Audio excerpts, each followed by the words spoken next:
So my wife said she'd drive, and that meant I had to... passenger? Yeah. You're joking? No. Actually, I don't believe you. I'll show you. Seriously? I can get in the back of this. Just I want watch to see this. it. Do you want me to do the seat for you? Yeah, there is an art to getting in, OK? You are joking. To do it in a crazy and sexy way. Yeah, you're looking fantastic. Oh, you see, look, I'm in. I can't believe that. Right, I'm getting in. You see, this is a country where homosexual marriage is legal. And He is my partner and also my lover. Lift your foot. Look at that! That's marvellous. Good work. Well, that's enough drug-addled idiocy from Holland, so we'll have insider dealing. Oh, mate. Now, I'm never going to be able to get that out of my mind where I've just been jammed between Jeremy's thighs in a Dutch three-wheeler. Shut up. Oh, yeah. Now, you may have read a story in the paper this week that says Britain, remarkably, has become one of the cheapest places in Europe to buy a new car. You may also have read a scare story that says, as a result, all manufacturers want to put their prices up by at least 3%. In fact, it's irrelevant, because you'd have to be a total donkey, frankly, to pay the full list price for any car in Britain. Speak your mind, James. I will. Listen to these. The Saab 9.3 2-litre turbo, £1,900 off. The Audi TT, the 225 horsepower version, £2,500 off. This gets better. BMW 320 diesel, £3,500 off. Mercedes C-Class 200 Auto, £5,500 off. But this is the one I really like. The Maserati 4200 GT Spider, 10 grand off. Now, Fiesta-sized cars, this is the biggest market in Britain at the moment. It's been growing consistently for about 5 years, but it is still vastly oversupplied. Think of at least £1,000 off a Ford Fiesta or a Ford car. I've seen 1,500 quid off a Vauxhall Corsa Active, 1,100 quid off a 1-litre Lupo, over £2,000 off a Toyota Yaris, top spec, 1.3-litre engine. It's a lovely little car, that is. Fantastic.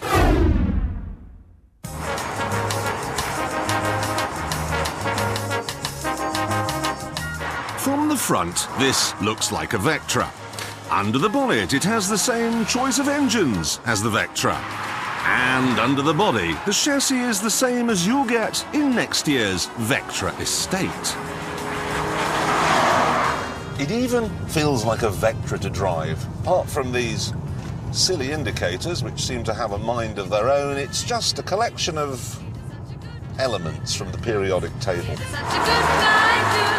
This, however, is not a Vectra.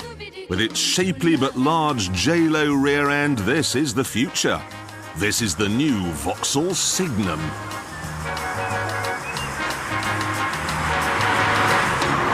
The most obvious difference from where I'm sitting is this panel in the roof, which contains lots of different storage bins. Now, this one I can see is very useful for storing sunglasses. But these two here, it's difficult to fathom what you might fit in them. I mean, nothing you normally keep in a car would fit. Road maps, CDs, boxes of tissues, and so on. The only thing I have been able to find which does fit is a stick of celery, which, look at that. Perfect. And that shows a level of thoughtfulness and attention to detail that we've simply not seen from any other car maker. In every other car I've ever driven, the celery just kind of rolls around, getting in the way of the major controls, which is poor and can be dangerous. No, really. Who else provides storage for celery? Not even the new Rolls-Royce has that. The biggest change with this car, however, is to be found in the back. You get a lot more space than you do in a Vectra. And these seats slide forwards and backwards, and they recline, and they fold flat. The only trouble is there are only two of them. What you get in the middle in this base model, which costs £18,000, is a sort of drinks tray or an armrest or nothing at all. In the more expensive models, which cost up to £25,000, what you get here is a fridge and a DVD player. So this is a wonderful car for people in the back.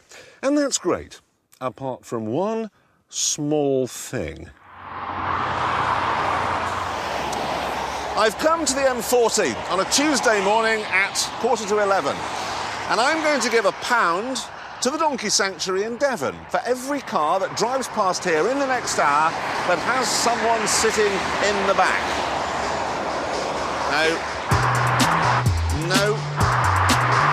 No. No. Discovery, 7 seats and 1 person in it. No, no, no. Vectra. Still no. Think of the donkeys! Yes!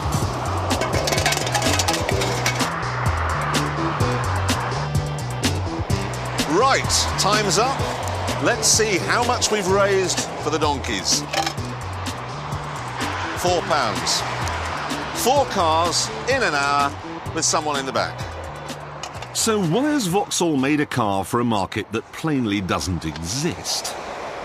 They say it does. They say they did lots and lots of research and they found lots and lots of people who wanted tons of space in the back of their car, but only 2 seats.